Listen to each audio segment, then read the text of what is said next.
Mom dad की anniversary. Mom dad की anniversary पास आ रही थी, पर इस बार मेरे पास उन लोगों के लिए एक सरप्राइज था।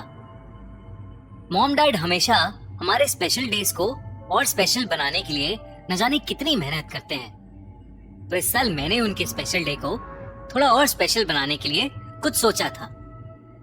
उनकी एनिवर्सरी वीकेंड पर थी और मॉम और डैड को पहाड़ों में ट्रैवल करने का बहुत शौक था।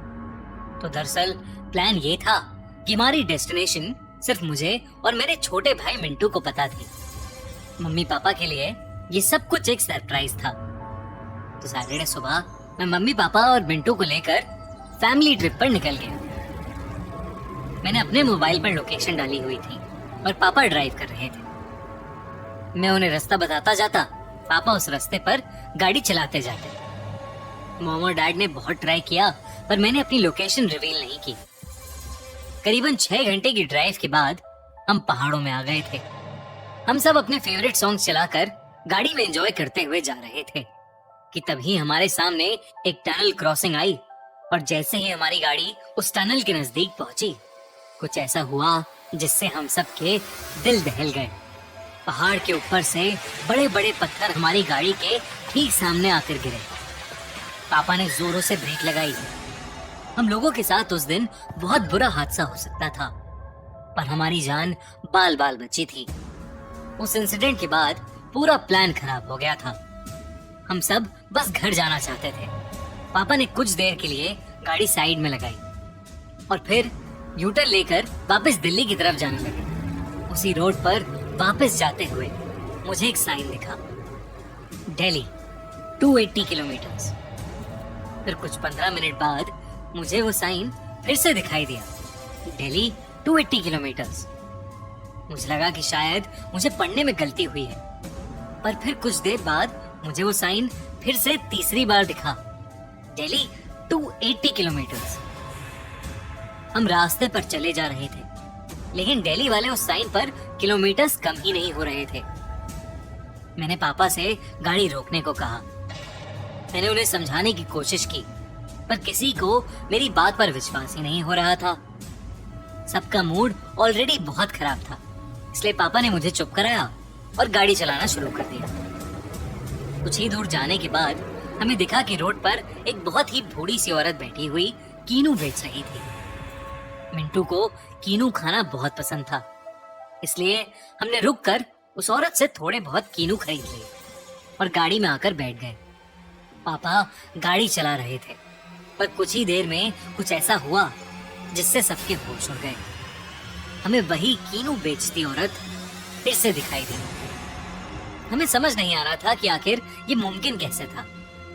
हम लोग एक सीधी रोड पर चल रहे थे, तो फिर दोबारा हमें वो औरत कैसे दिख सकती थी? तभी मैंने अपने फोन पर मैप्स चेक किए, तो मैप्स के अकॉर्डिंग हमारी गाड़ी एक ही जगह पर खड़ी थी। हमें लगा कि शायद उस रोड पर नेटवर्क का इशू है, लेकिन हम सबको बेहद अजीब लग रहा था। पापा ने गाड़ी रोकी और उतरकर इधर उधर देखने लगे। तभी अचानक हमारी गाड़ी के शीशे पर एक आदमी ने जोरों से खटखट की। हम डर गए, पर मैंने गाड़ी की विंडो खोलकर उस आदमी से पूछा कि वो कौन है। उस आदमी ने मुस्कुराकर मुझसे कहा, आप लोग दिल्ली जा रहे हैं? ये रास्ता तो पहाड़ी गांव जाता है, आप यूटर्न ले लीजिए। इतना कहकर वो आदमी वहां से चला गया। पापा ने वैसा ही किया जैसा उस आदमी ने कहा, पर फिर 15 मिनट के बाद हम लोग उसी जगह पर वापस आ गए। पापा ने परेशान होकर गाड़ी रोक दी।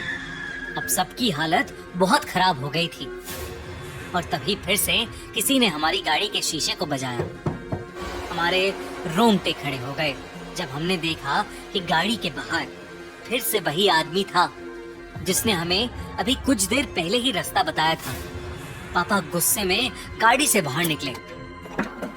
उस आदमी ने फिर से मुस्कुराकर वही कहा, आप लोग दिल्ली जा रहे हैं? ये रास्ता तो पहाड़ी गांव की तरफ जाता है, आप यूटर्न ले लीजिए। मेरे पापा को गुस्सा आ रहा था, लेकिन इससे पहले कि वो कुछ कर पाते, वो आदमी पापा की आंखों के सामने से गायब हो गया। पापा और हम सब की आंखें फटी की फटी रह गईं। वो दौड़कर गाड़ी में वापस आए और तेज स्पीड से गाड़ी को थोड़ा आगे ले गए। हम जिस भी डायरेक्शन में जा रहे थे घूमकर वहीं वापस आ रहे थे। हमें समझ नहीं आ रहा था कि हम इस चक्रव्यूह से कैसे बाहर निकलें। हमें अभी भी वो बूढ़ी औरत बार बार दिख रही थी। पापा ने हिम्मत करके उस बूढ़ी औरत के पास गाड़ी लगाई और गाड़ी से उतरकर उस रास्ते के बारे में उस बूढ़ी औरत से पूछने चले गए। हम सब भी पापा के पीछे पीछे चल दिए। पापा ने जैसे ही उस औरत से बात करने की कोशिश की, वो औरत जो पहले हमें हंस हंस कर कीनू बेच रही थी, अब बिल्कुल चुप होकर नीचे देख रही थी। पापा ने उसे कई बार पुकारा पर उसने कोई जवाब नहीं दिया। तभी पापा ने उस औरत के कंधे पर हाथ रखा और अचानक उस औरत ने झटके से पापा की तरफ देखा। उसके बाद जो हमने देखा वो हम आज तक नहीं भूल पाए हैं। उस औरत का आधा जबड़ा गायब था और उसके बचे हुए मुंह से खून टपक रहा था। पापा ने चीखते हुए हमें गाड़ी के अंदर बैठने को कहा और तेजी से गाड़ी भगाई। उस औरत को देखकर पापा की हालत इतनी खराब हो गई थी कि कुछ ही दूर जाते ही पापा से गाड़ी का कंट्रोल छूट गया और हमारी गाड़ी एक पेड़ से जाकर टकरा गई।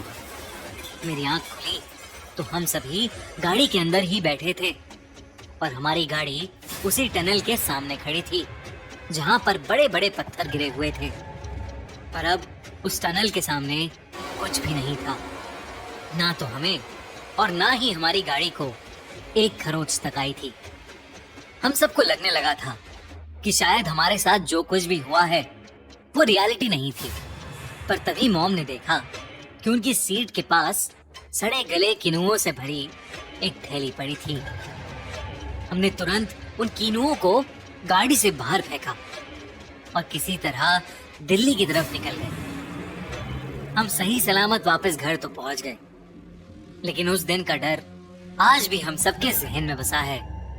हमारे साथ जो कुछ भी हुआ वो क्या था और क्यों हुआ हमें आज तक समझ नहीं आया। पर हम बस खुशकिस्मत हैं कि हम सही सलामत घर वापस आ गए। मम्मी पापा शायद अपनी इस एनिवर्सरी को कभी नहीं भूल पाएंगे और ना ही मुझे और मिंटू को कभी भूलने